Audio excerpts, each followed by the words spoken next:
Baik, Bapak Ibu sekalian, acara akan segera kita mulai. Assalamualaikum warahmatullahi wabarakatuh. Selamat pagi, salam sejahtera untuk kita semua. Om Swastiastu, Namo Buddhaya, salam kebajikan rahayu. Yang terhormat Ketua Yayasan Miastenia Grafis, Ibu Indi Riasari, beserta pengurus. Yang kami hormati pihak Transfarma Medika Indah, Ibu Dr. Keiko beserta rekan-rekan. Yang kami hormati narasumber kita dari Rumah Sakit Siloam Tangerang, Ibu Dr. Retno Jayantri Ketaren, SPN, dan juga Dr. Rosalia Oktaviani. Yang kami hormati dan kami banggakan Bapak dan Ibu, rekan-rekan penyintas autoimun miastenia gravis, beserta caregiver dan keluarga yang sudah berkenan hadir di acara hari ini. Puji syukur kehadiran Tuhan Yang Maha Esa, berkat rahmatnya kita semua dapat berkumpul dalam acara gathering dan education dalam rangka Miastenia Gravis Awareness 2023. Baik, untuk mengawali acara kita akan sama-sama mendengarkan kata sambutan dari pengurus Yayasan Miastenia Gravis Indonesia yang akan disampaikan oleh Bapak Trijoko. Kepadanya kami persilakan. Terima kasih Mbak Dina. Kita bukannya sedikit. Satu, Mbak Indri bermohon maaf karena masih dalam perjalanan. Nanti pertengahan pertemuan dia akan sampai. Yang kedua, saya sampaikan selamat siang teman-teman semua. Dr. Retno yang hanya sekedar saya WA, beliau menanggapi dengan baik. Kemudian Mbak Keiko dari Transfarma berkenan memantau kami bahwa kami ada. Terima kasih. Kemudian teman-teman ada yang dari Serang, dari Tangerang. Ini kebahagiaan kita bisa berkumpul. Kami Yayasan Miastenia Gravis disponsori dan dibantu oleh Transfarma untuk menyelenggarakan kegiatan ini. Sebenarnya kegiatan yang di Tangerang ini jatahnya yang dari Bengkulu, maka waktunya mundur, akhirnya tetap kami selenggarakan tahun ini. Maka saya minta tolong Dr. Retno untuk menyediakan waktu. Sehingga untuk tahun ini yang sudah berjalan, Semarang, Batam, Purwokerto, dan di sini Tangerang. Harapan kami tahun depan Jakarta, Bekasi, Bogor. Kemudian yang sudah indek Cikfok, Lampung.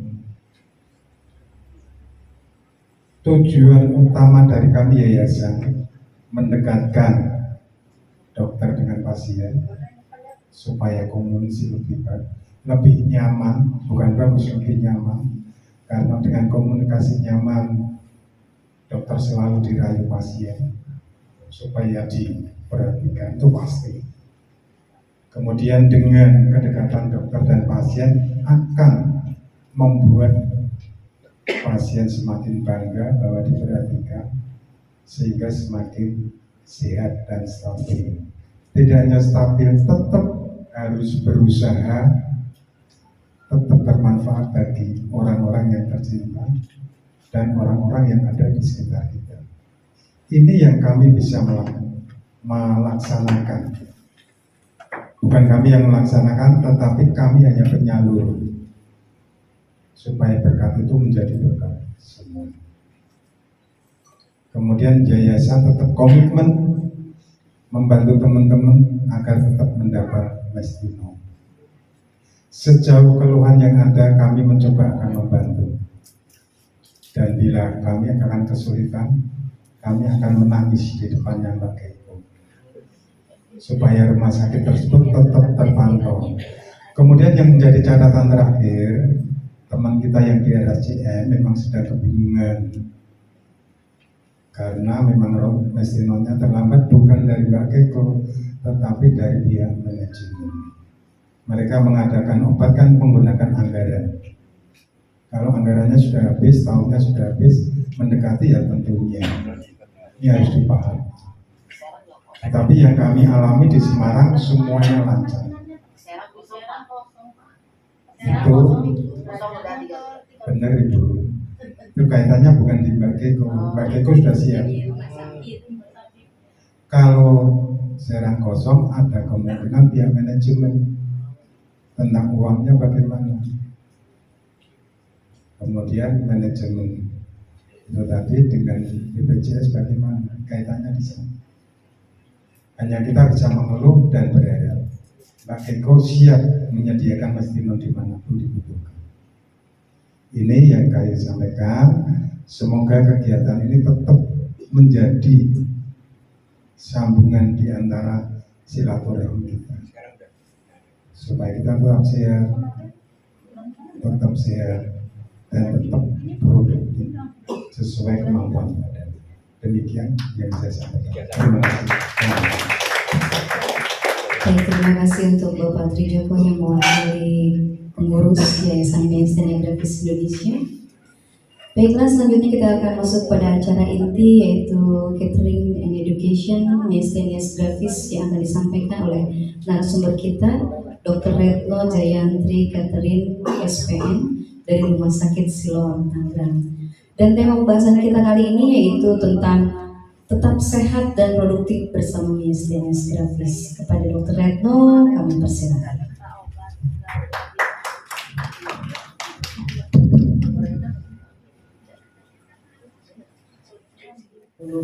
Sorry, 150 tablet yang dikasih.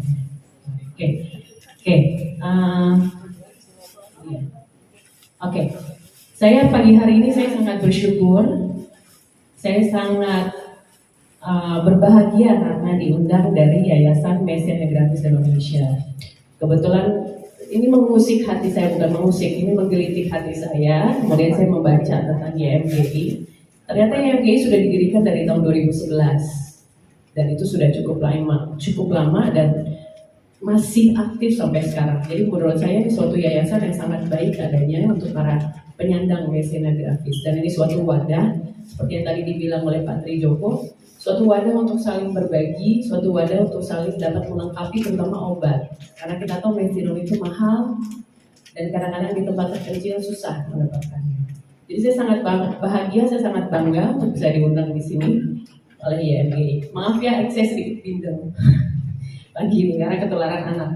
Oke, ini ada beberapa foto. Saya mungkin ada Bapak Ibu yang ada di dalam foto ini. Ini kalau nggak salah tahun 2022, betul Pak Trijoko ya? Iya. Saya ngambil aja dari yang ada. Tapi saya sangat terkesan dengan sejarahnya YMGI. Mungkin di sini juga ada Pak Trijoko kali ya? Samuel, tapi ada ya? Oke. Ada, oke. Nah, ini tahun 2022 atau 2021 mungkin di sini kata-katanya adalah mari bersama-sama berjuang bersama. Karena saya tahu perjalanan untuk pasien Myasthenia Gravis atau pasien autoimun itu berat. Contohnya adalah pasien saya sendiri yang ada di sini yang kebetulan terpaksa dirujuk dari Siloam ke RSCM karena fasilitas kami kurang. Dan ibunya masih di sini sampai sekarang ya Bu ya, semangat terus ya Bu ya, tiap bulan masih ngambil obat dengan suaminya. Jadi saya cukup terharu sebetulnya dengan perjuangan Bapak Ibu sekalian. Oke. Perkenalkan, nama saya Retno Jayantri, saya dari Siloam. Kebetulan saya juga dosen di Fakultas Kedokteran. Kami di sana ada 14 neurolog, dokter spesialis saraf. Kami semua melayani di bagian gedung B-nya juga. Oke, saya hanya ingin sharing aja sih tentang Myasthenia Gravis karena saya yakin Bapak Ibu di sini lebih memahami karena sudah mengalaminya bertahun-tahun ya. Tadi Pak Trijoko 20 tahun, Bu Retrin 16 tahun. 2009 tuh berarti udah 15 tahun. Ya, jadi udah 10 tahun ke atas. Jadi saya yakin pasti Bapak Ibu di sini sebenarnya lebih pakar lagi daripada saya. Tapi saya hanya membagikan ilmu sedikit saja. Myasthenia Gravis itu artinya apa sih? Kita bilangnya MG, biar nggak ribet gitu ya, bahasanya nggak ribet banget. Myasthenia itu artinya adalah kelemahan otot, ya. Gravis itu artinya berat, jadi kelemahan otot yang berat sebetulnya secara definisi. Ini bahasanya bahasa Latin, Kalau kita bahasa kedokteran kita patokannya ke bahasa Latin. Nah, ciri-ciri MG, Bapak Ibu udah pasti tahu. Di dalam handout-nya tas juga sudah ada handout materi saya untuk hari ini. Ini fluktuatif. Fluktuatif itu artinya hilang timbul. Timbul kalau kita kecapean. Hilang kalau kita sehat, cukup tidur, itu hilang. Jadi biasanya baru muncul kalau menjelang siang. Habis beraktivitas, habis kerja di kantor, habis masak, habis nyapu, ngepel, kambuh deh. Tapi kalau pagi-pagi enggak, cenghar kalau bahasa Sunda. Nah, seger aja, fluktuatif ya. Nah, ciri-cirinya ini kita sebut ptosis, kelopak mata turun. Tadi di beberapa pertanyaan saya lihat ada pertanyaan kelopak mata turun. Kelopak mata turun ini bisa sebelah atau bisa dua-duanya, ptosis. Jadi biasanya kita melihat dari badan klinis. Kalau kita bisa lihat dari pasien masuk udah kelihatan, oh ini sepertinya myasthenia gravis. Oke, suaranya serak seperti saya, tapi kebetulan saya karena hal yang lain. Biasanya bisa jadi suara serak, kemudian lemas seluruh badan tiba-tiba. Kenapa ya kok nggak bertenaga? Namanya juga myasthenia, kelemahan otot, ya. Sesak nafas. Nah, kalau udah ada sesak nafas, Bapak Ibu ini yang harus diwaspadai. Kalau udah ada sesak nafas, silahkan minum mestinon tambahan, istirahat. Karena kalau sesak nafasnya berlanjut bisa berakibat ke hal yang lain lagi namanya. Salah satunya lagi sulit menelan. Ada beberapa pasien saya datang, dok saya sulit menelan nih. Ibu kecapean, iya saya habis dagang di pasar 1 mingguan ini. Nah, berarti mungkin mesinonnya harus naik. Dosis mesinon itu sangat fleksibel, boleh naik, boleh turun, tergantung dari kondisi pasiennya sendiri.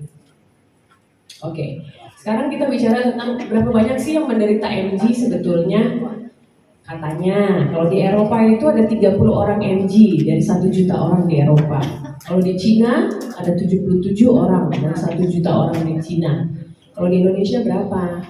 Belum banyak ternyata penelitiannya.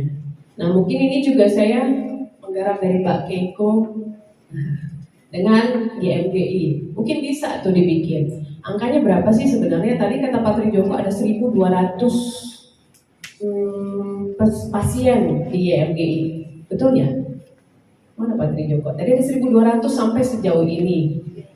Berarti lumayan banyak tuh 1.200 yang terdaftar. Pasien saya sendiri masih banyak yang belum terdaftar di YMGI. Kebetulan ada satu pasien saya yang sedang mau operasi timektomi hari ini. Pak Trijoko betul ada 1.200 ya? Ada. Ada 1.200 ini sebenarnya cukup banyak. Itu tip of intinya terdaftar. Tapi kan berarti ada 1.200 pasien yang sudah diketahui dan masih banyak yang belum ya Pak. Oke. Nah, angka kejadiannya berapa sih? Katanya sih mulainya di usia 20-40 tahun rata-rata. Tapi mungkin ada yang mulai di usia lebih tua. Pria dan wanita sama aja banyaknya. Nggak lebih banyak pria, nggak lebih banyak wanita. Ya. Oke. Penyebabnya apa sih? Mungkin juga Bapak Ibu sudah banyak mendengar juga. Penyebabnya yang pertama kita sebut itu autoimun. Jadi kalau autoimun itu adalah sebetulnya kekebalan tubuh kita diserang oleh diri kita sendiri. Karena ada suatu error. Istilahnya kayak komputer, ada komputer nggak bisa nyala nih, ada errornya. Di dalam tubuh juga ada errornya. Yang harusnya tidak diserang, akhirnya kekebalan tubuhnya diserang sendiri. Itu namanya autoimun. Bentuknya macam-macam. Apakah cuma saya sendirian MG? Enggak. Ada lagi yang dinamakan multiple sclerosis. Mungkin pernah dengar. Kalau zaman dulu tuh yang jari-jari yang gitu ya. Itu mah generasi saya, ada yang tahu nggak?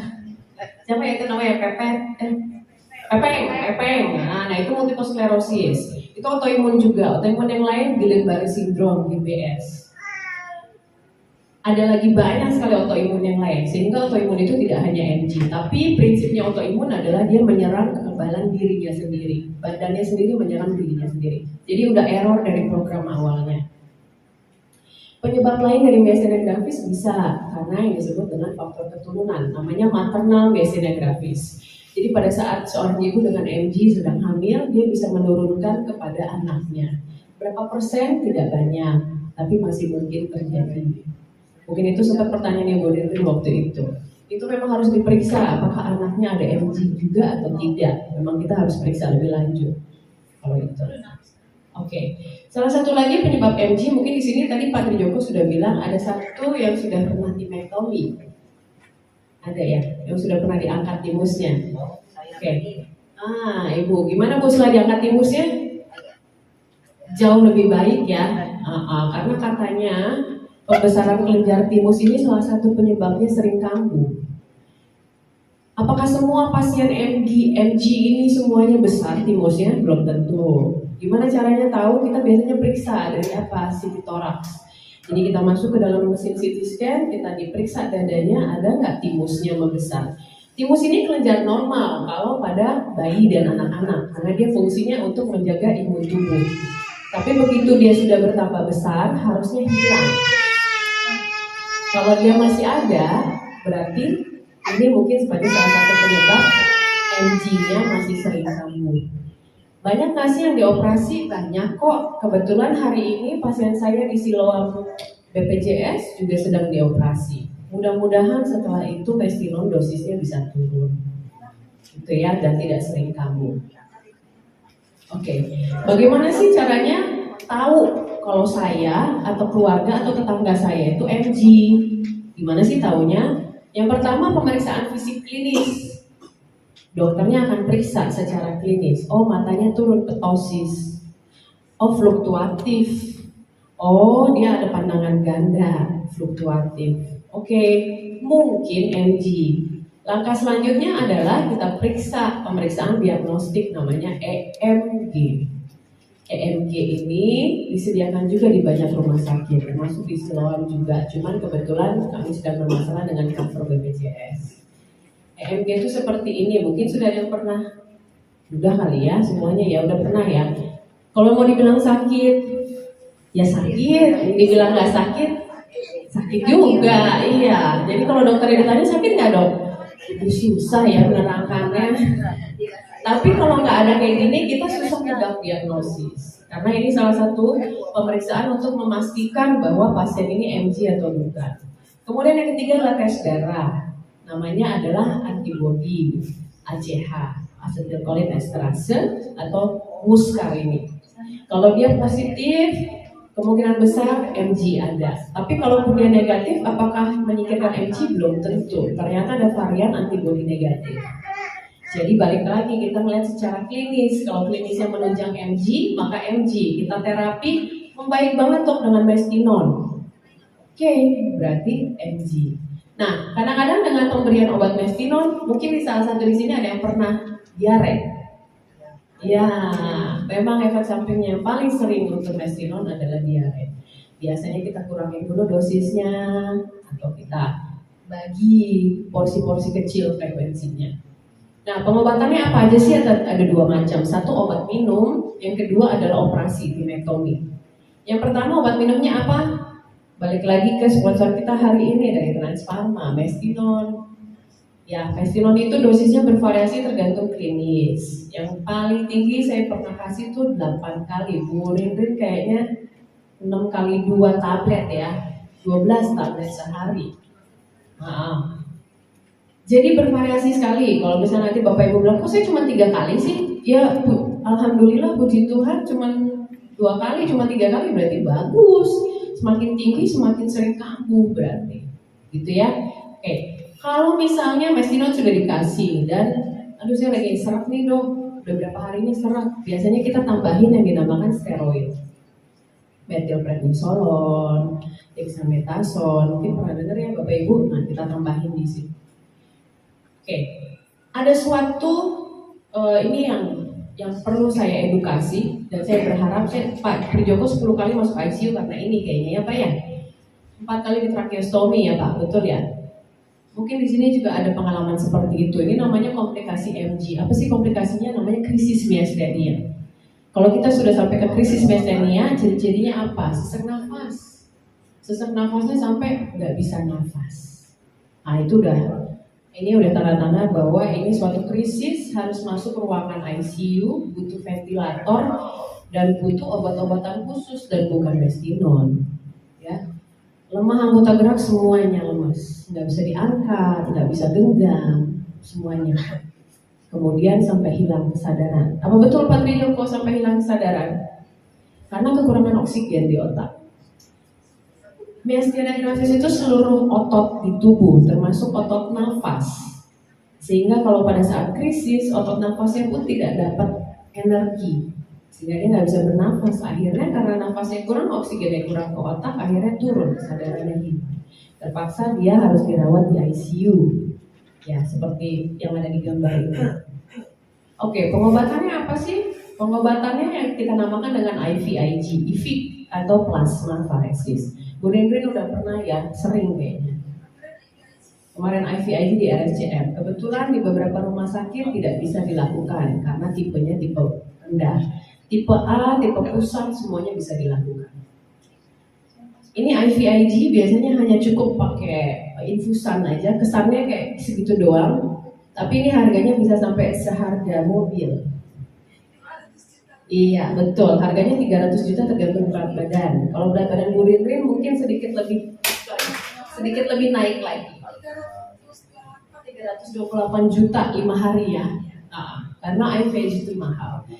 Jadi daripada kita sibuk dengan ini, mendingan kita mencegah jangan sampai kita kena krisis myasthenia ya Bapak Ibu ya. Ada lagi yang dinamakan dengan plasma. Plasma itu mirip cuci darah. Bedanya adalah darah kita dikeluarkan, diolah di mesin, darah barunya masuk lagi ke tubuh kita. Plasma ini sedikit lebih murah.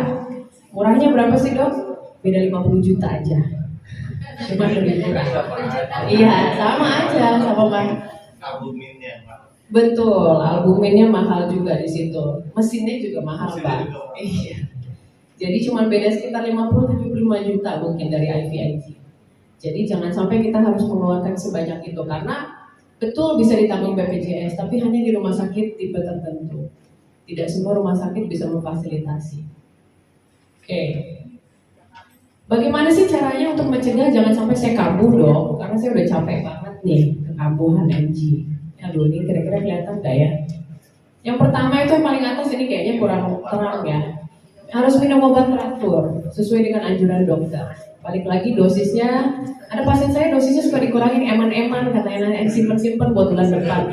Ya nggak usah Pak, di sini juga gratis. Jadi kita nggak usah simpen-simpen. Kalau emang butuh 4 kali ya jangan cuma minum 2 kali. Ya, kecuali kalau misalnya udah enakan nih dok, boleh nggak diturunin? Dokternya bilang boleh, ya coba diturunin. Oke, pola hidup sehat, pola makan baik, dan hindari obat-obat tertentu. Nah, obat-obat apa tuh? Di sini dia. Obat harus diminum sesuai anjuran dan dosis dokter Anda ya Bapak Ibu. Kalau dokternya bilang, kata Bu Rinten, 2 tablet sekaligus minum 6 kali sehari, ya jangan dikurangin. Ya, karena berarti tubuhnya butuh sebanyak itu. Kalau butuhnya cuma 4 kali sehari, ya silakan sesuai dengan dosisnya. Pola hidup sehatnya seperti apa sih?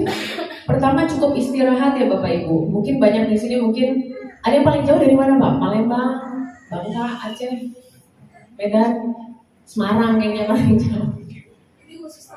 Oh ini khusus Tangerang, oke berarti hanya pengurusnya aja yang turun ya. Oke. Paling jauh Serang. Tapi sekarang jauh, macet ya. Cukup istirahat. Jadi setelah ini jangan lupa untuk istirahat. Mengetahui kemampuan diri sendiri. Kalau udah capek ya istirahat. Ya, jangan dipaksa-paksa. Bila memungkinkan tidur singkat di siang hari, namanya power napping. Ya, kalau biasanya dokter suka curi-curi tidur bentar gitu. Nanti lanjut lagi. Gitu ya. Tidur malam yang nyenyak kalau bisa 8 jam. Kalau bisa. Ya, karena tetap harus intinya cukup istirahat. Yang keempat, hindari stres. Ini yang paling susah ya Bapak Ibu ya. Stres datang tanpa diundang, tapi nggak pergi-pergi gitu ya. Tetapi tetap prinsipnya relax. Terus berikutnya ada relaksasi. Bagaimana caranya Bapak Ibu bisa relaksasi? Kalau anak zaman now, mahasiswa saya bilangnya healing. Ya ini salah satu healing sebetulnya ya. Kumpul di sini makan-makan, rumah makannya juga bagus. Makanannya mudah-mudahan nanti juga enak, sesuai selera, itu kan healing ya. Kemudian hemat tenaga. Kalau misalnya di sini banyak bapak ibu yang ibu-ibu rumah tangga, cuci pakai tangan lebih bersih. Hemat tenaga Bu, pakai mesin cuci aja.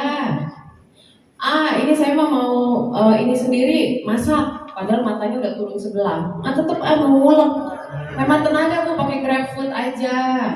Karena nanti kalau ibu nggak hemat tenaga lebih mahal, IVIG-nya udah 300 juta, GrabFood-nya 30.000, beda kan?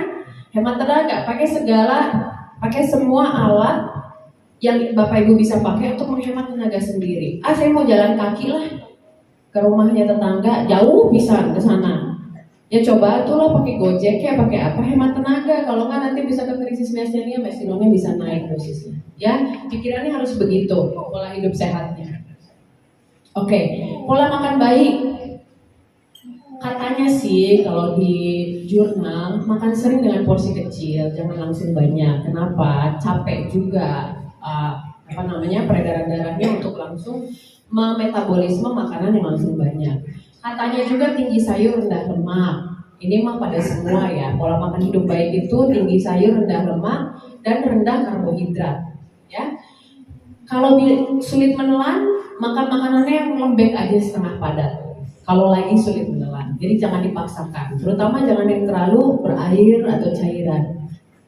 Oke, hindari gula yang banyak. Segala-gala yang banyak-banyak mah harus dihindari. Prinsipnya gitu ya. Hindari gula yang banyak, hindari garam yang banyak, hindari alkohol.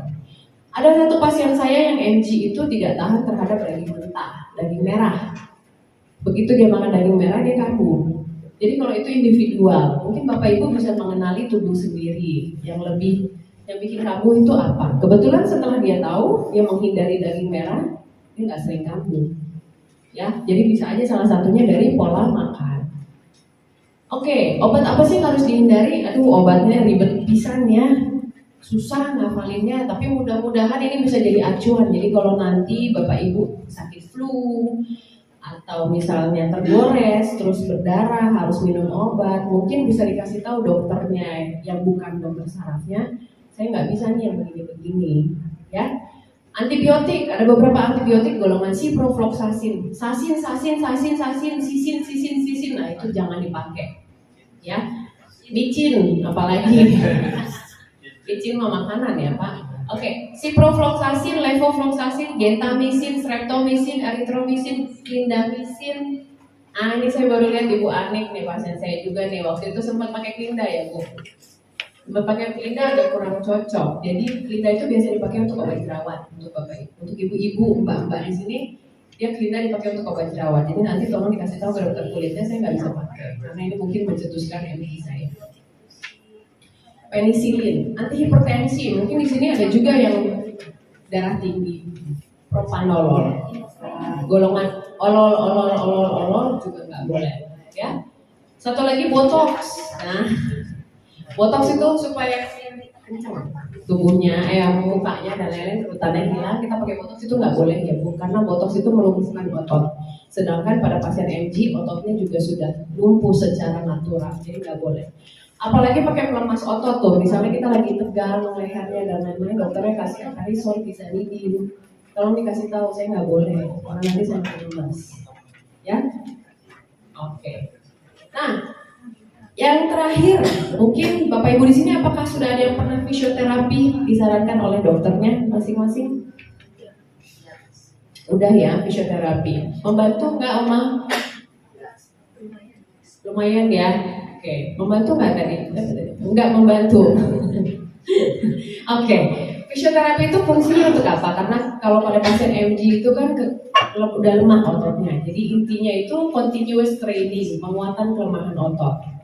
Berulang-ulang repetitif. Jadi itu semacam suatu senam yang harus rutin dijalankan setiap hari.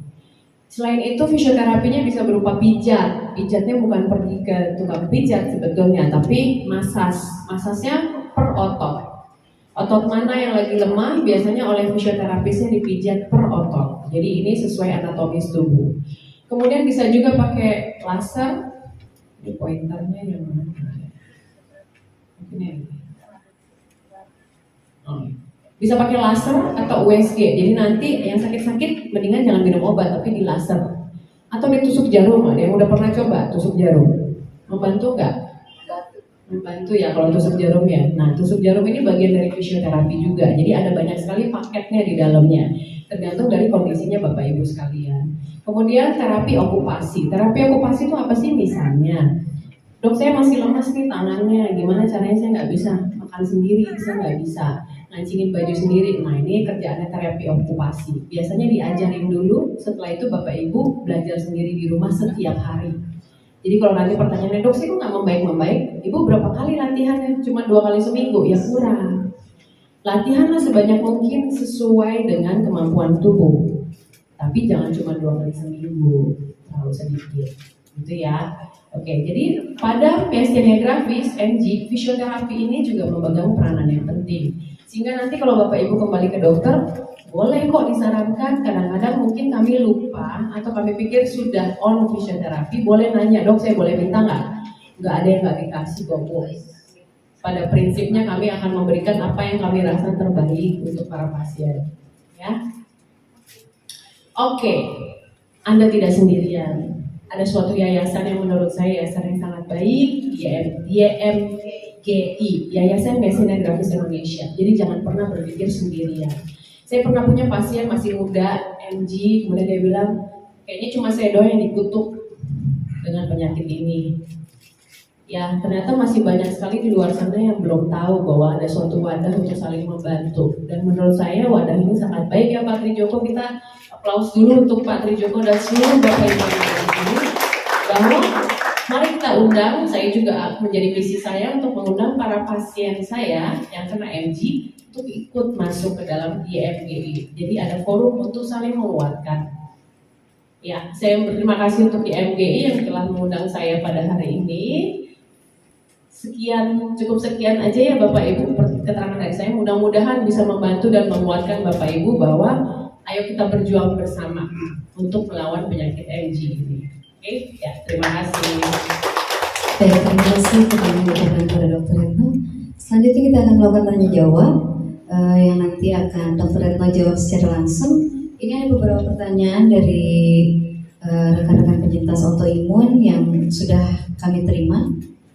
Saya ikutan ngintip ya. Boleh.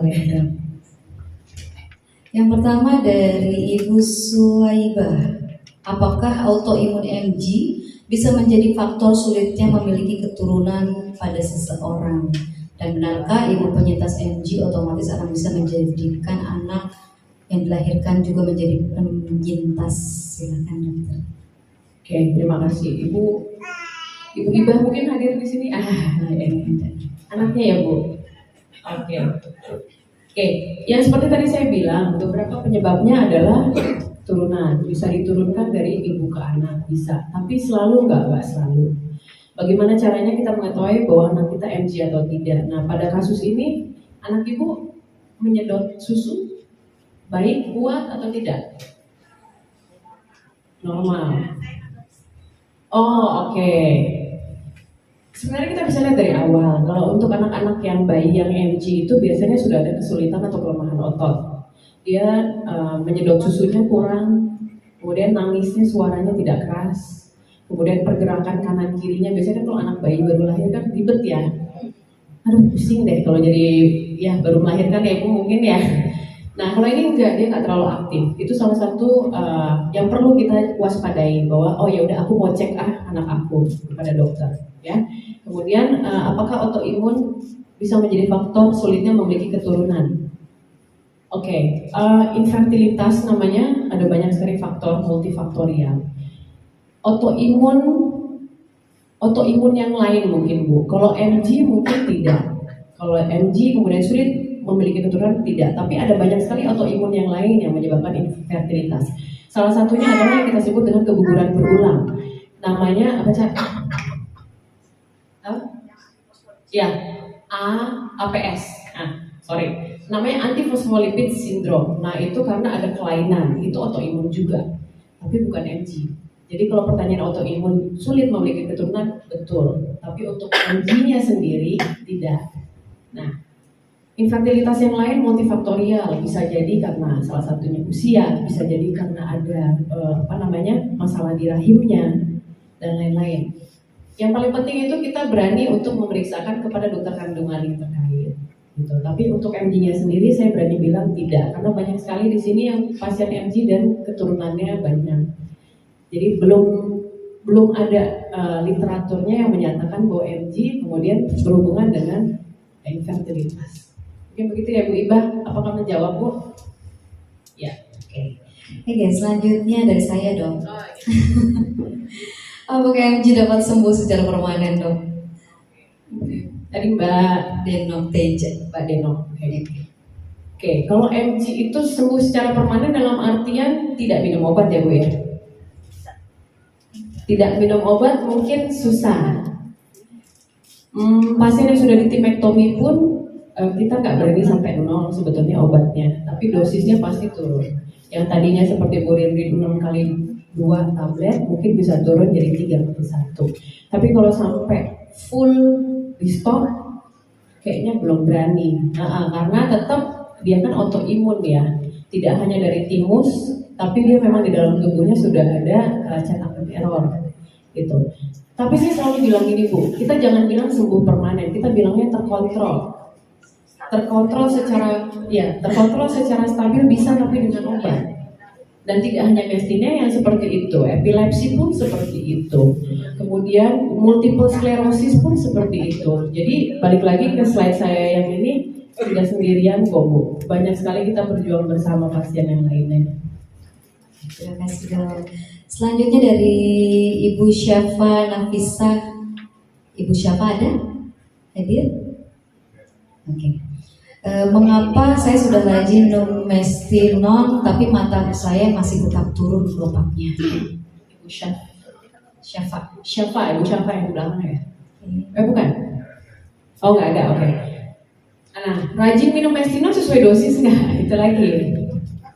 Nah, Bu Anik kadang-kadang suka turunin dosis. Ya, kita harus lihat juga rajin minum Mestinon berapa kali sehari. Dosisnya udah sesuai atau belum. Kemudian yang tadi saya bilang, kenalilah diri Anda sendiri. Kalau terlalu capek, kemudian Mestinonnya 5 kali sehari, tapi saya terlalu capek, mata saya tetap turun, ya wajar. Berarti Bapak Ibu butuh istirahat. Jadi coba cek kembali, apakah sudah sesuai dengan kemampuan diri sendiri. Kalau kemampuan diri terlalu lelah, ya istirahatlah. Gitu. Itu salah satunya yang membuat kelopak mata bisa naik. Yang saya lihat di sini, ya. Tapi kadang naik kan ya Oma? Lagi capek karena perjalanan jauh datang ke sini. Mestinonnya udah diminum Oma? Udah 5 kali. Ada Mestinon soalnya mungkin di bawah ya Pak. Bapak Ibu Transfarma mungkin ada Mestinon. Oh baru minum, oke, untung, oke. Ya jadi tergantung banyak sekali multifaktorial seperti Oma tadi pagi masih buka kan matanya? Iya, nah itu fluktuatif. Kalau pagi buka, kalau udah mulai siang kayak gini karena semangat, nah turun deh, gitu ya. Jadi itu mungkin salah satu jawabannya. Jadi tenang, Mestinon tetap bisa membuka kelopak mata Bapak Ibu sekalian. Baik, selanjutnya dari Ibu Rina Karlina. Pertanyaannya, kenapa NG kalau lagi kambuh sering bolak-balik kamar mandi? Oke, ibunya ada hadir di sini. Dan yang kedua selalu kelopak bantu. Selalu kompak bantu yang membutuhkan ini. Ibu Rina. Oke, Ibu Rina ya. Bolak-balik ke WC itu, bolak-balik ke WC itu pipis atau buang air besar? Oh barengan bersama BAB. Ya mungkin karena itu kali Bu, efek sampingnya Mestinon kan bikin frekuensi buang air besar itu meningkat. Tidak hanya. Oh oke. Bolak-baliknya kencing dan juga buang air besar ya. Oke. Oh terutamanya kencing. Oke. Mungkin salah satunya ini sih Bu. Kalau kita pipis, kalau kita orang dewasa nih dibandingkan anak-anak ya. Kita kan kita punya sphincter namanya, kita punya otot untuk mengontrol mau pipis sekarang atau mau pipis nanti. Nah kadang-kadang karena itu kan otot tuh, ketika ibu lagi kambuh, ototnya kan enggak, kendor istilahnya, dol. Nah ketika dol itu ya aja gitu. Nah mungkin ibu salah satunya itu salah satu otot, nah itu namanya sphincter. Sphincternya bisa sphincter untuk pipis atau sphincter untuk BAB.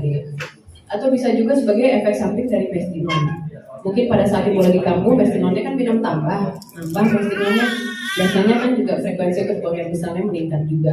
Ya mungkin itu yang menjawab nggak Bu? Jadi harus sering istirahat apalagi punya anak Bu. Ada suaminya nggak di sini? Oh nggak ada, harus dititipkan kadang-kadang kalau lagi capek ya. Baik, selanjutnya dari Bapak Usman Effendi atau Bapak Pendi. Kenapa terasa sesak bila beraktivitas, terutama di pagi hari? Pak Effendi ada? Oh iya. Kalau di pagi hari ya Pak? Oh, jam berapa biasanya Pak? Bangun tidur langsung? Bangun tidur langsung. Oke, Bapak tidur berapa lama semalaman? Tidur malam? Kalau saat ini saya jam 10 sampai jam 3. 5 jam aja ya Pak ya. Nah, berarti waktu bangun paginya jam 3 pagi berarti? Jam 3 belum terasa lah. Kalau udah keluar jalan gitu baru. Jadi Bapak jam 3 pagi sholat mungkin ya? Iya. Setelah itu beraktivitas, setelah itu keluar rumah. Iya. Nah itu jawabannya Pak. Jadi bukan pagi harinya sebenarnya ya Bapak kelopak matanya turun ya. Pak MG-nya kambuh setelah Bapak beraktivitas. Kan memang fluktuatif. Oh sorry, sesak nafas. Nah mungkin Bapak terlalu capek kali ya. Mungkin Bapak harus tinjau lagi. Bapak ngapain aja setelah sholat dan beraktivitas itu? Ngapain aja? Apakah terlalu lelah buat Bapak? Enggak juga sih dok. Enggak. Apakah Bapak ada alergi yang lain? Alergi debu, alergi dingin? Enggak, belum tahu juga. Belum tahu. Tapi ketika misalnya nih pagi hari suka bersin-bersin nggak? Meleleh nggak? Datang kadang-kadang tiba-tiba pilek, tiba-tiba apa namanya? Namanya rinitis Tersumbat. alergika. Nah itu ada komponen alerginya sebetulnya Bapak. Nah rinitis alergika itu biasanya dia pilek tanpa diundang sembuh sendiri. Iya. Nah itu bukan pilek karena flu kayak saya common cold, saya ispa. Cuman kalau Bapak mungkin Bapak memang ada kecenderungan untuk alergi terhadap dingin atau alergi terhadap debu sehingga itu bisa memicu sesak. Nah apa yang harus dilakukan? Bapak mungkin jangan terlalu ya bangun pagi baik, cuman kalau Bapak terlalu dingin misalnya AC dimatikan semua, pakai jaket dan lain-lain untuk menghindari sesak nafas. Dan yang kedua Bapak memang setelah beraktivitas, jadi memang sesuai dengan MG ya Pak. Begitu capek ya kambuh deh semuanya keluhannya MG. Jadi mungkin jawabannya salah satunya itu Pak. Bapak dari Serang, dari sini? Dari Legok, Tangerang. Legok, berobatnya ke rumah sakit mana Pak? Ke Mitra. Mitra ada Mestinon ya? Ada. Sempat habis waktu itu sempat ada beberapa pasien Mitra dirujuk ke Siloam. Saya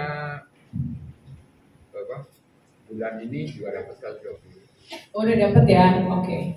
Mungkin dari situ Bapak bisa ke dokter siapa? Debbie?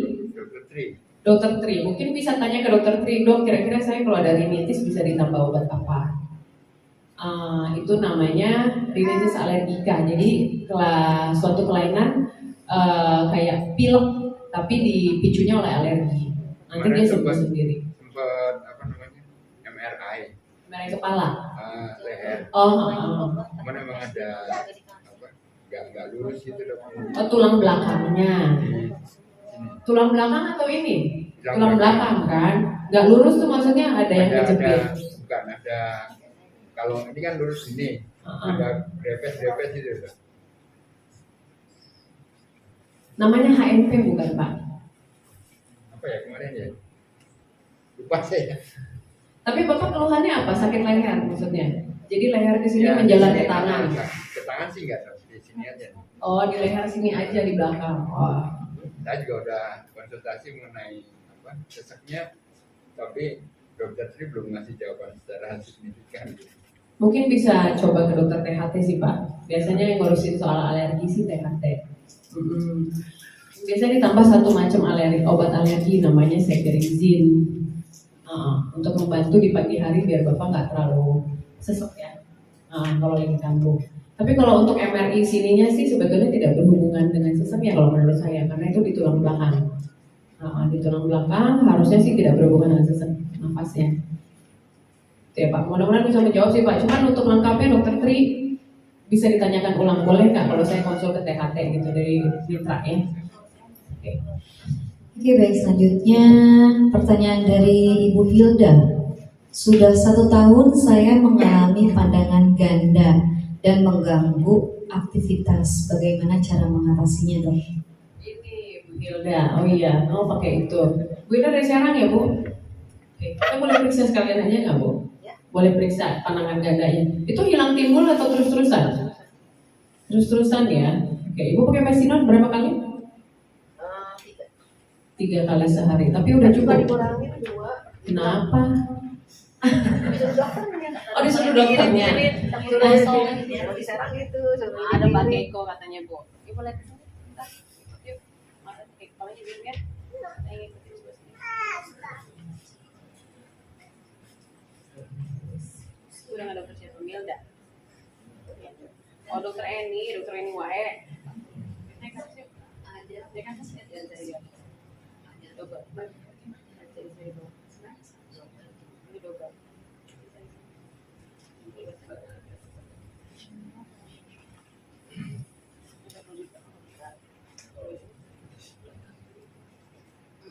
Jadi harus ditutup satu. Biar fokus. Baru enak. Udah Pusing pernah ke jadi dokter? kalau nggak ditutup jauh pusing. Pernah ke dokter mata nggak Bu? Dikonsul ke dokter mata. Dokter matanya bilang apa? Sekali bagus. Tapi salah. Kalau saran saya sih mestinolonnya naik. Tapi cuman dokter Eni itu kakak kelas saya Bu. Salam ya. Nanti tolong bilang, dokter Eni boleh nggak ya dinaikin jadi 4 kali sehari? Cobain dulu. Oh masa? Dokter Eni mah baik. Masa galak?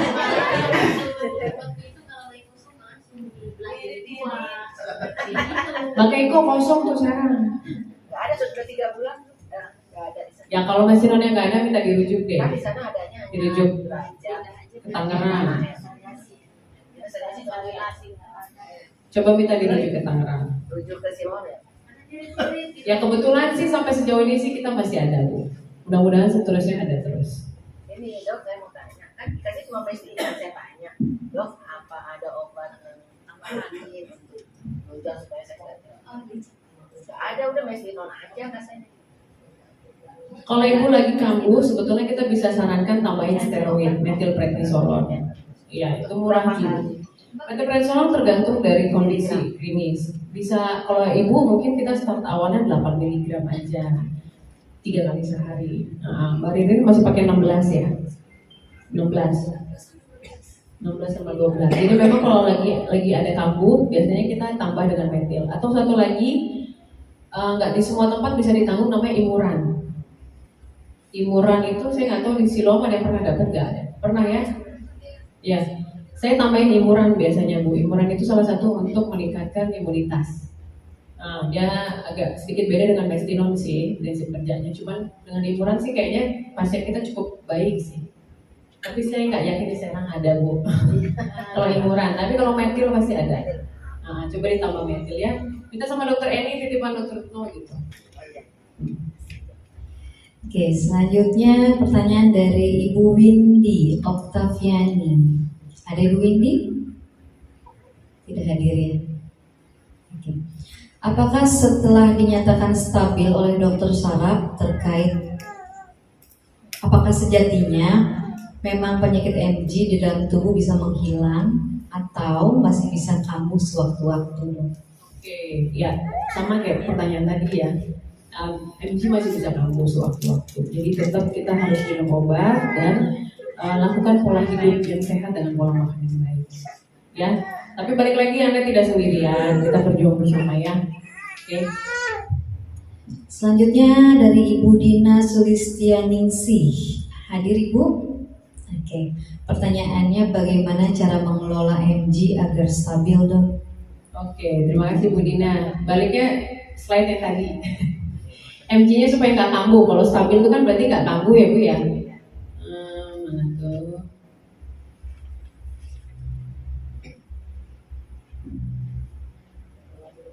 Iya betul. Ini ya Bu ya. Minum obat teratur sesuai dengan dosisnya, pola hidup sehat, pola makan yang baik, dan hindari obat-obat tertentu. Apakah pernah mengkonsumsi obat-obat yang tadi Bu yang saya tampilkan? Icin-icinan, olol-ololan, botox, yang apa tuh namanya pelemas otot? Enggak ya? Oke. Nah salah satunya biasanya kita karena kecapean Ibu. Ibu bekerja?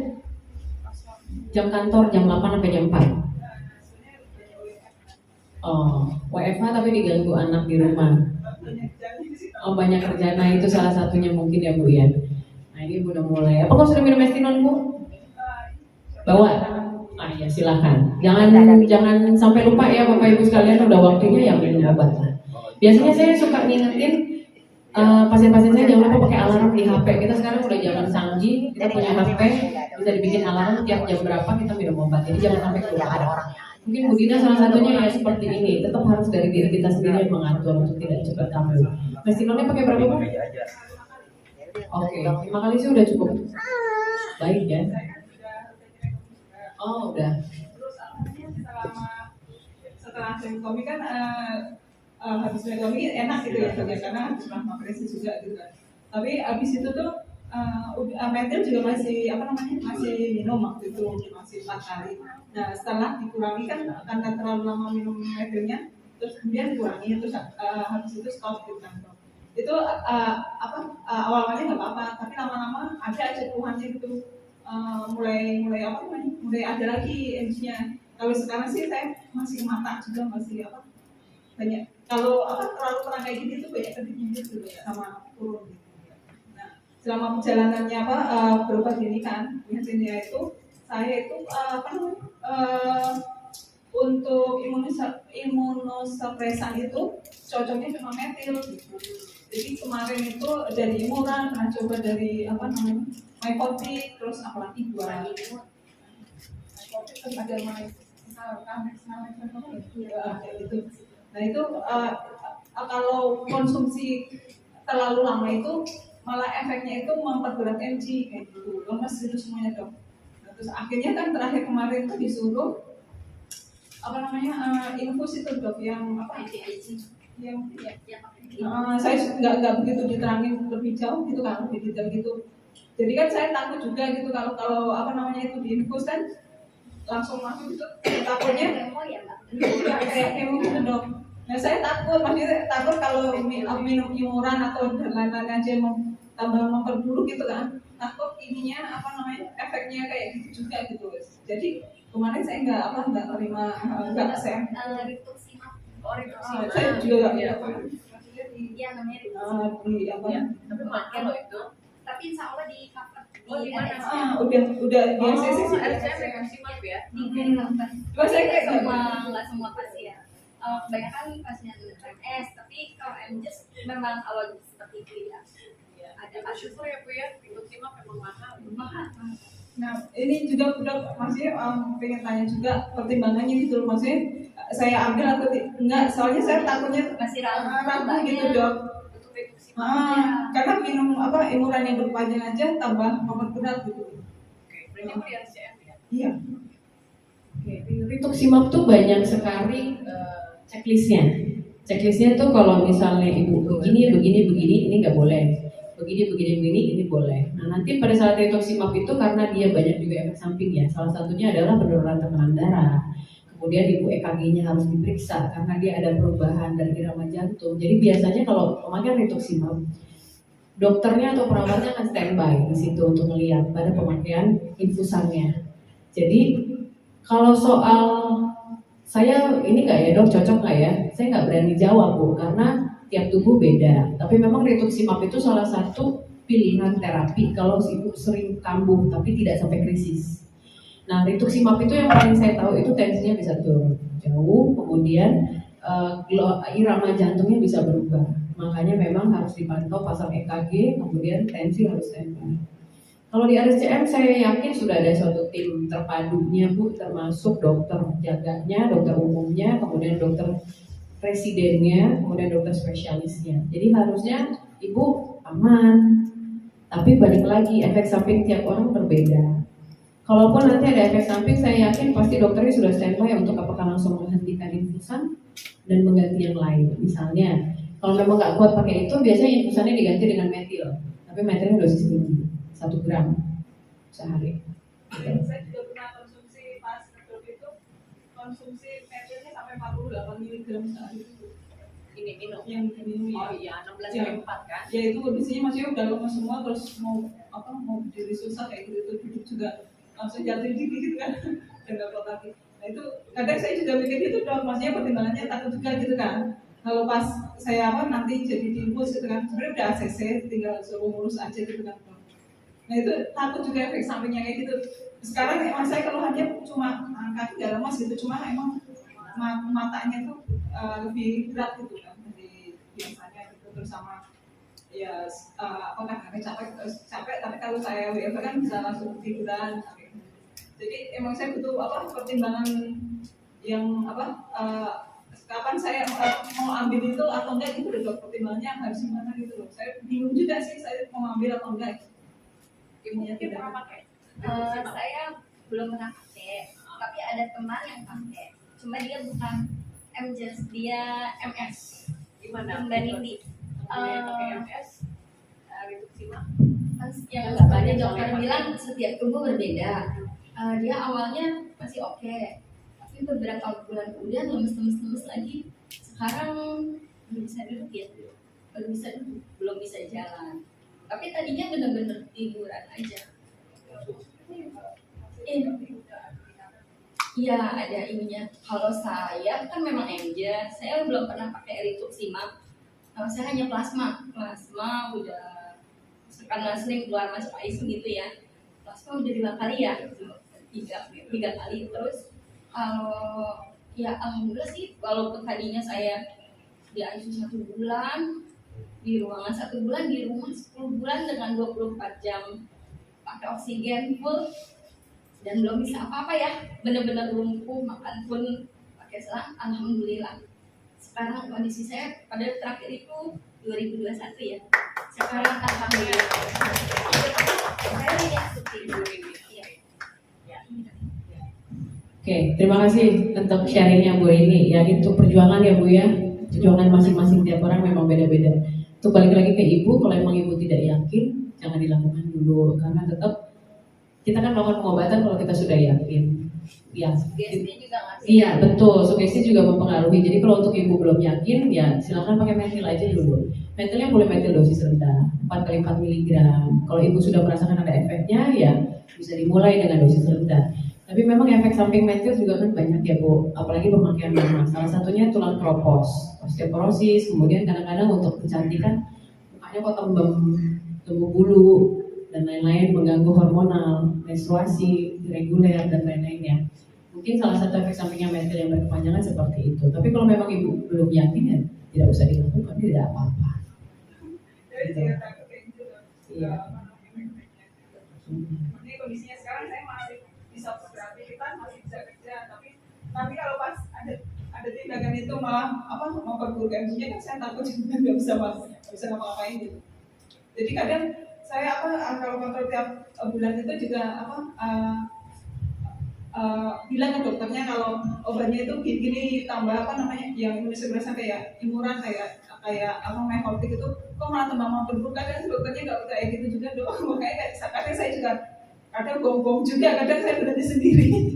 Karena kan kalau habis berhenti kenapa nggak lemas kakinya kayak gitu. Baru saya bilang ke dokternya saya udah berhenti dok, karena kemarin malah saya tambah lemas gitu kan. Kadang saya juga kan kalau di Desember ganti-ganti dok minumnya dokternya, jadi kan harus menyesuaikan juga kan harus konsultasi kalau pernah mencoba juga. Jadi sebesar juga kadang udah bilang nggak percaya gitu kan, kita yang ngerasain kadang kan obat-obatan yang kita konsumsi ternyata kalau mau perbedakan saya inisiatif sendiri mengurangi gitu, langsung stop terus balik lagi ke metil. Emang karena kemarin saya udah konsumsi metil kepanjangan, makanya dikasih solusinya buat ini tadi ya Pak, rituximab itu. Jadi tapi saya kok masih bikin juga gitu efek-efek. Ya sudah Bu, nggak apa-apa, ditunda dulu aja, ditunda dulu sampai Ibu nggak usah terlalu banyak pikiran. Kalau MG balik lagi ke relax and healing ya. Kalau Ibu nggak yakin ya sudah, tidak usah dilakukan.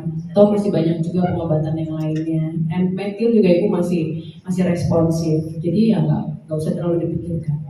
Cuman ya Ibu kan kerja, mungkin beban kerjanya mungkin bisa dikurangi sebagai salah satu bentuk pencegahan kekambuhannya. Ya salah satunya adalah mengurangi pekerjaan. Ya, mungkin sebagai salah satu solusi. Tapi ya udah Bu, nggak usah disesali. Kalau memang Ibu tidak yakin, tidak usah dilakukan. Saya rasa nggak ada dokter yang akan marahin. Saya nggak tahu deh Bu, apakah saya juga galak di poli atau gimana. Cuman saya yakin kayaknya nggak mungkin ada yang marahin. Kenapa sih Bu nggak mau pakai ini gitu? Ya kalau saya prinsipnya asal pasiennya yakin, karena sugesti itu juga penting Bu buat kita untuk terapi ya. Kalau memang tidak yakin ya sudah, tidak apa-apa. Dokternya sih terus terang, kalau menurut saya sih teman-teman saya juga nggak ada yang berani maksain. Ya Bu, nggak usah merasa bersalah Bu. Memang mahal, tapi kalau memang mahalnya Ibu nggak yakin ya buat apa? Ya, oke. Oke, terima kasih dokter. Selanjutnya dari Bu Rini Astuti. Bu Rini, bagaimana caranya supaya bisa tetap semangat saat drop dok? Mungkin ini pertanyaan buat Pak Trijoko nih kayaknya nih. Mau semangat untuk saat drop, gimana Pak? nanti saya jawab. Karena kalau ada ya mungkin karena saya bukan salah satu penyandang, jadi mungkin saya tidak bisa menyelami sejauh itu, tapi mungkin nanti bisa dijawab oleh ya teman-teman di sini juga ya Bu. Saya rasa ini juga salah satu fungsinya kita gathering di sini adalah untuk saling menguatkan, ya. Iya, sharing dan juga saling menguatkan supaya kita tahu kita tidak sendiri, ya. Oke, selanjutnya pertanyaan terakhir dari Ibu Prila Legina Pratiwi Prila. Yang ingin ditanyakan ke dokter, apakah MG terdeteksi ketika melakukan tes kesehatan MCU? Jika tidak, apakah saya harus jujur dengan dokter bahwa saya ini pasien MG? Atau saya mengatakan bahwa saya sehat-sehat saja? Ibu Prila yang mana Ibu? Mbak Prila nih ya. Lucu sih pertanyaannya. Mbak Prila maksudnya pertanyaannya MCU untuk masuk kerjaan gitu ya? Untuk masuk kerjaan, oke. Kerjaan ada pantangan nggak sih Cak? Terus kalau ngelamar, oke. Kalau MCU balik lagi tergantung dari kita. Kalau kita lagi kambuh ya pasti kelihatan Mbak Prila. Misalnya tiba-tiba ketosis sebelah gitu, kenapa? Pasti kelihatan. Tapi kalau misalnya kayak Mbak Prila kayak sekarang nggak kelihatan. Nanti kalau ditanya-tanya makin gugup, sesek, suaranya hilang, matanya. Jadi ya kalau pertanyaannya bisa kelihatan apa enggak tergantung kondisi. Kalau Mbak Prilanya tegang, stres, kelihatan pasti. Karena saya alami. Pernah ya Bu? Interview, tiba-tiba kayak menjadi seperti tengau terus menjadi cadel gitu, ngomongnya jadi pelo. Lah, gimana nih mau tukang mengajar sebagai guru kalau ngomongnya cadel gitu kan? Ternyata waktu itu lagi drop. Setelah pulih biasa lagi. Nah itu. Jadi gurunya diterima kan? Enggak, akhirnya kan diterima. Akhirnya jadi diterima sekolah lain. Tapi jadi yang lain. Iya, diterima di sekolah lain. Oh, di sekolah lain. Kalau saya sih Mbak Prila, kalau pertanyaannya ke saya prinsipnya kita ngomong aja. Karena iya, mungkin kalau satu pintu ditertutup, pintu yang lain terbuka. Kita nggak tahu mana job yang lebih baik. Kayaknya kan Tuhan yang menentukan. Tapi kalau Mbak Prila nggak ngomong, terus tiba-tiba Mbak Prila kejadian di kerjaan kambuh sampai krisis, kan lebih bahaya sebetulnya. Bahkan mungkin seperti yang tadi saya lihat beberapa kayak Pak Trijoko di tempat pekerjaannya malah dia disokong untuk berobat ya Pak. Jadi maksud saya gimana pun kita menyembunyikannya suatu saat bisa kelihatan. Gitu. Jadi lebih baik ngomong di awal sih kalau saya. Tapi saya juga nggak tahu batasannya apakah ada perusahaan yang membatasi untuk pasien-pasien autoimun. Belum pernah tahu atau belum pernah dengar. Dokter Rosa pernah dengar? Dokter Rosa ini seorang dokter kita, ini dari Siloam, tapi beliau juga seorang penyandang autoimun juga. Di Siloam sih kemarin saya apply di Siloam, saya udah ngomong duluan sih, saya ada sakit autoimun, saya ada sakit jantung, dan sempat stroke juga, ya. Jadi diterima sih, jadi menurut saya sih benar kata dokter Natro, jujur aja sih dia lebih baik kerjanya. Ya, ini masih muda, umurnya belum sampai 30 Bapak Ibu, tapi udah kena stroke. Jadi balik lagi Anda tidak sendirian. Banyak sekali di sekitar kita yang bervariatif, nggak cuma MG. Ternyata ada yang autoimun plus stroke plus jantung plus ini plus ini plus ini. Jadi bukan cuma kita kok yang paling berat. Intinya gitu, kita saling membantu dan saling sharing, saling menguatkan untuk bahwa kita nggak sendirian di sini. Jadi seperti kata Dokter Rosa, kalau memang kita punya ya kasih tahu aja sih, nggak apa-apa sih kayaknya bagus. Dan tadi kata Ibu, dia nggak diterima di sekolah itu, tapi dia diterima di sekolah lain yang lebih baik lagi, gitu. Jadi ya nggak usah takut, ya, alhamdulillah. Oke, baik dokter, pertanyaan dari teman-teman penyintas melalui WhatsApp sudah terjawab semua.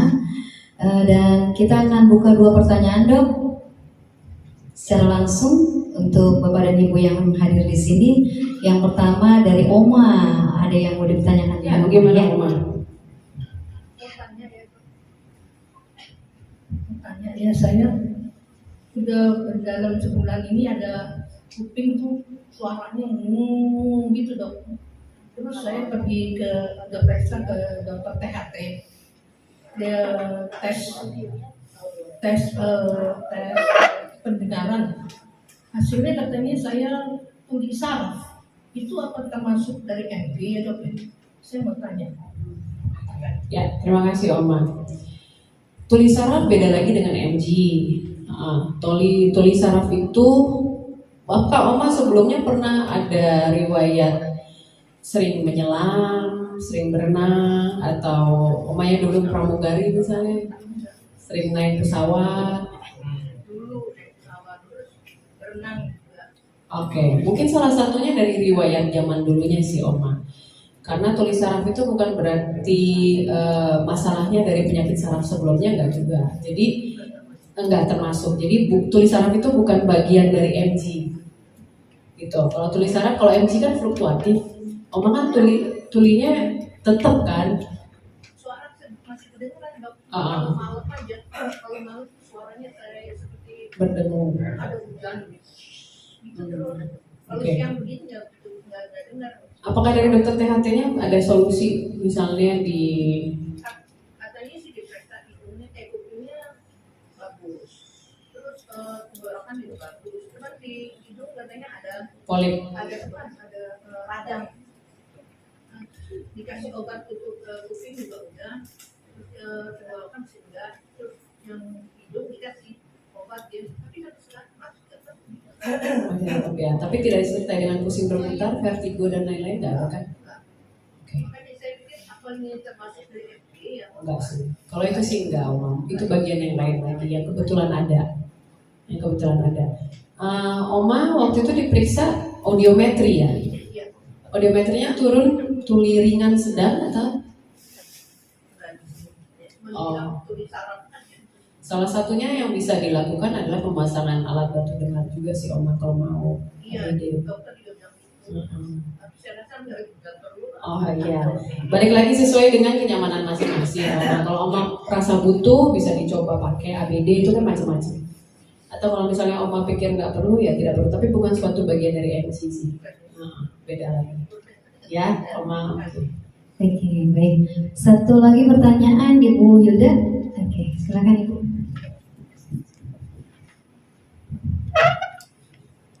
Terima kasih. Saya sebenarnya kena MG itu dari tahun 2010. Sudah beberapa rumah sakit. Jadi apa yang Bu Dokter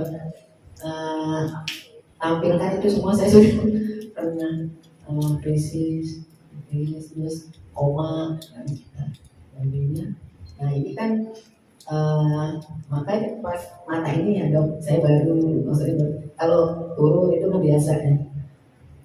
Ini ada dok, saya kan ada kelemahan rahim karena mungkin dari otomatis juga ya. Nah itu kan katanya harus operasi. Nah operasi itu kan harus total ya ininya. Terus saya pernah juga di psikolog itu sama dokter Giri itu, terus ya tahun 2011 itu tidak diperkenankan gitu operasi karena takut lemah. Nah sekarang saya harus operasi gitu, terus menurut dokter gimana? Apakah rekomendasikan dari sana masih tanda tanya gitu dokter Penny dan dokter Perwita. Itu pertanyaan saya. Terima kasih. Ibu operasinya rahim. Oke. Rahim sih sebenarnya bisa epidural ya. Bisa dari sini dia bisa harusnya. Jadi kayak kita kalau sesar, mungkin ada yang pernah sesar? Iya, kan nggak full ya, tapi kita sadar, tapi kita cuma dimasukinnya dari sini, jadi yang lumpuh sini ke bawah. Untuk kandungan nggak? Oh nggak bisa. Harus. Rahim total. ya.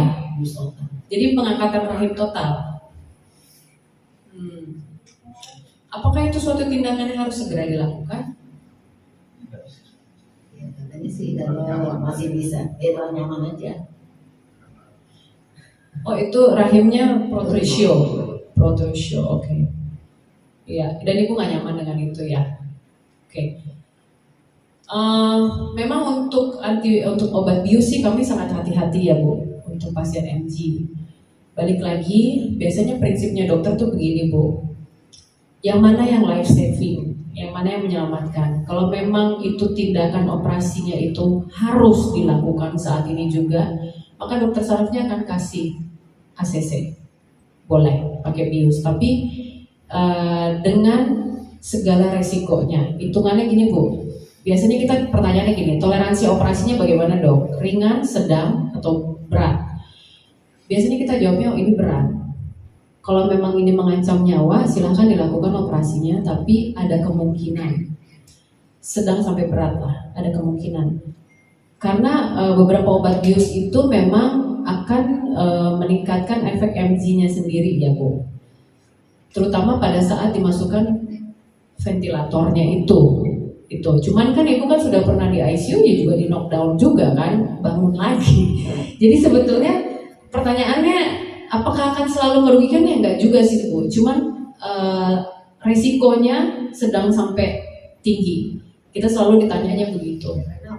Faktor umur juga sudah dimana. Iya, mudah lagi Bu, 58. Sekarang WHO bilang usia tua itu 75 tahun ke atas loh. Jadi 58 itu masih muda. Ya mereka dokter sih tergantung dari hasil akhirnya dari pasien gitu. Emang resiko itu pasti ada. Itu juga karena DMD itu nggak bisa dideteksi, istilahnya harus obat ini. Ya akhirnya harus dirujuk RCM katanya yang lebih istilahnya peralatan lebih canggih, terus obatnya lebih banyak. Gitu. Ya, balik lagi risk and benefit, keuntungan sama kerugian, yang mana yang lebih untung? Apakah lebih untung di operasi rahim atau lebih rugi? Ya. Kita selalu ngitungnya gitu. Kalau menurut ibu memang harus di operasi rahim, ya carilah fasilitas rumah sakit yang tertinggi. Itu aja sih Bu kalau dari saya. Balik lagi dengan kenyamanan pasiennya.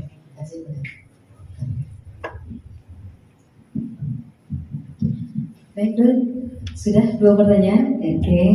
Bapak Ibu sekalian, tadi kita sudah sama-sama mendengarkan pemaparan dan juga penjelasan dari Dr. Retno terkait tentang myasthenia gravis, bagaimana apa saja yang dimaksud dengan MG, apa saja yang harus dilakukan oleh pasien-pasien MG, oleh kita semua. Mudah-mudahan apa yang Dr. Retno sampaikan tadi bisa mewakili semua pertanyaan-pertanyaan dari kita semua yang ada di sini. Baik, selanjutnya kita akan sama-sama menyaksikan penyerahan cenderamata yang akan diberikan kepada Dr. Retno dan juga Dr. Keiko sebagai ungkapan terima kasih Yayasan Myasthenia Gravis yang akan diserahkan oleh Ibu Indira Sari dan juga Bapak Tri. Boleh kami persilakan.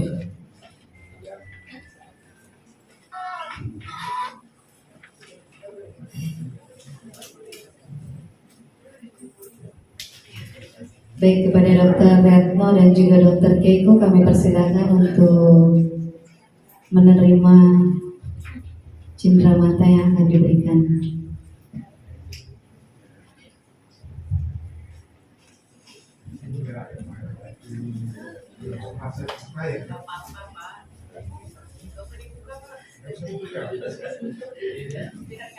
Itu kenangan dari kamu. Iya, oke. Terima kasih, Pak.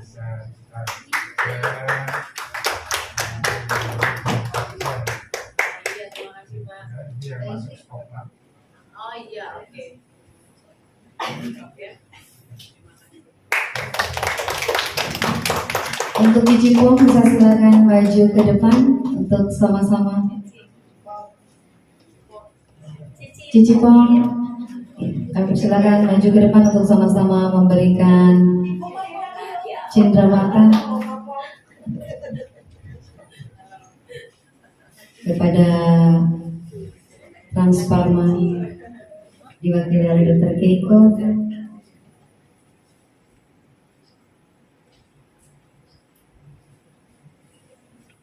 Oke, baik Bapak Ibu semua, berikan tepuk tangan untuk Transparma dan juga Dr. Retno.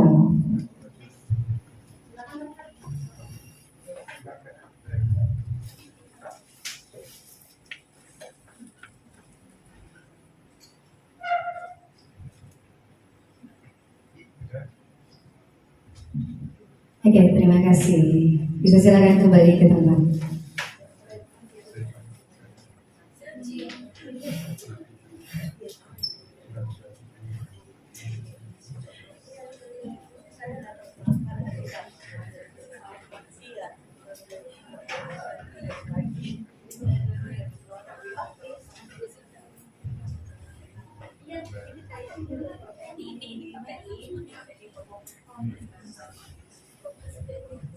Baik Bapak Ibu sekalian, kita akan sama-sama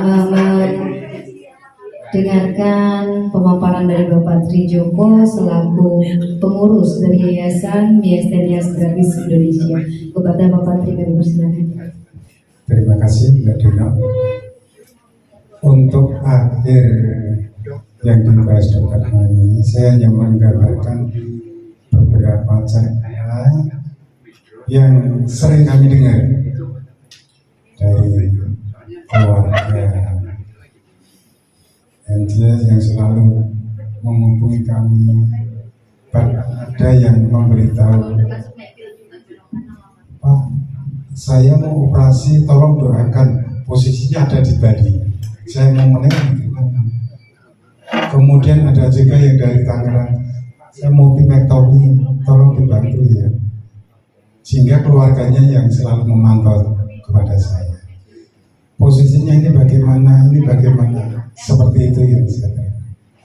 Kemudian ada juga yang dari Malang memberitahu, Pak, hasil TA-nya B3. Saya konsultasi dengan Dokter Putri, B3, waduh, berat banget. Hanya saya membesarkan hati suaminya supaya prosesnya itu harus tetap berjalan, harus dijalani. Kemudian ada juga yang cenderung mengeluh, Pak, saya kehabisan mestino, saya harus cari kemana? Kebetulan kami ada solidaritas Bank Mestinon, itu pun tidak banyak. Bank Mestinon itu pun kalau ada orang yang ikhlas menampung di Bank Mestinon, maka akan disiapkan kepada teman-teman yang butuh.